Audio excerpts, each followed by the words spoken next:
Vivat cor Jesu per cor Marie. Hiduplah hati kudus Yesus melalui hati Bunda Maria.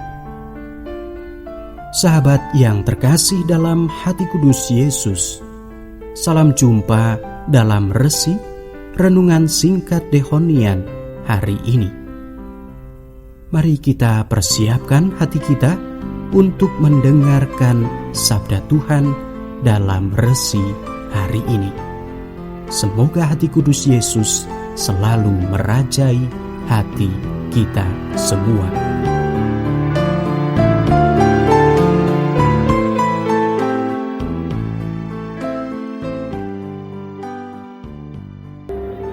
Saudara-saudari yang terkasih, pendengar resi Dehonian yang diberkati Tuhan, kembali kita akan bersama merenungkan sabda Tuhan pada hari ini, Jumat tanggal 3 Maret 2017.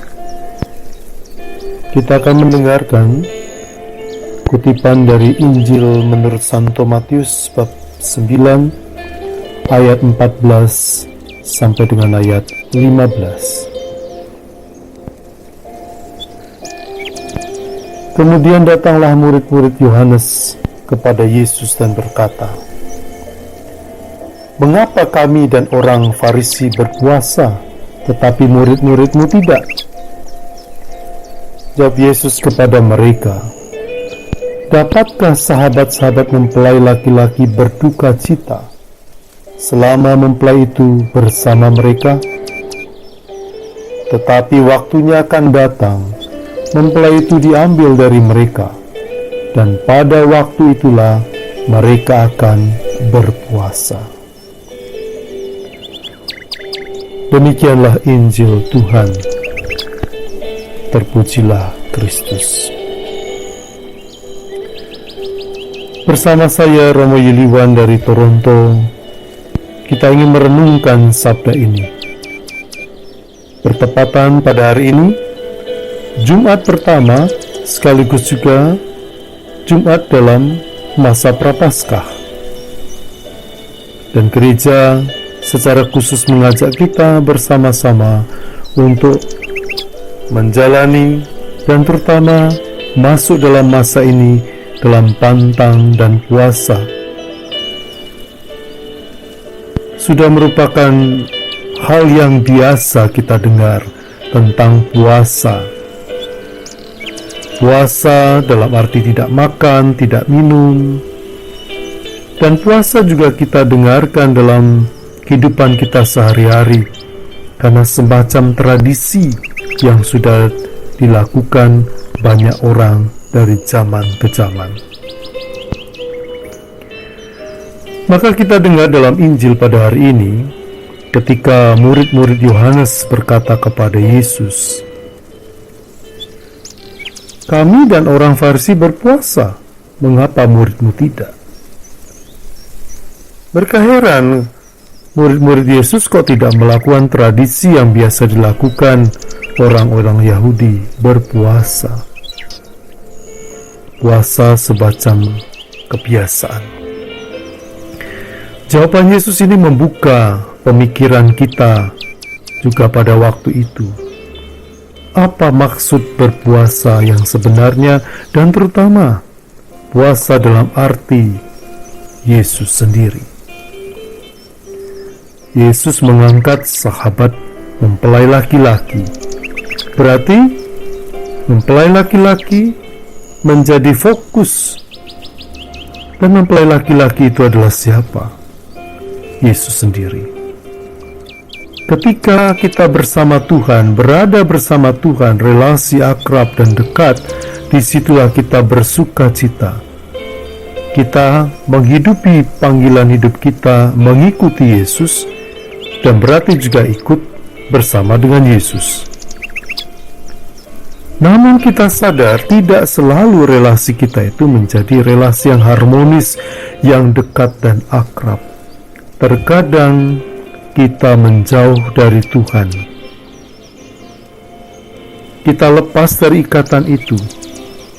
dalam bahasa Yesus, mempelai laki-laki itu diambil dari mereka, dan pada waktu itulah mereka berpuasa. Maka bagi kita berpuasa seperti yang kita lakukan dalam masa Prapaskah ini, mengingatkan kita bahwa terkadang relasi kita dengan Tuhan tidak selalu harmonis. Kita jatuh ke dalam dosa, dan kita lebih mementingkan apa yang menjadi kesenangan dan prioritas hidup kita menurut pandangan kita. Yesus mengingatkan kepada kita semua bahwa ketika itu terjadi, berarti kita sudah melangkah, bukan mendekat tetapi menjauh. Nah, saat itulah kita perlu mengambil sikap berpuasa, yang berarti siap untuk kembali dengan melepaskan keinginan kita, dengan berani menyangkal diri.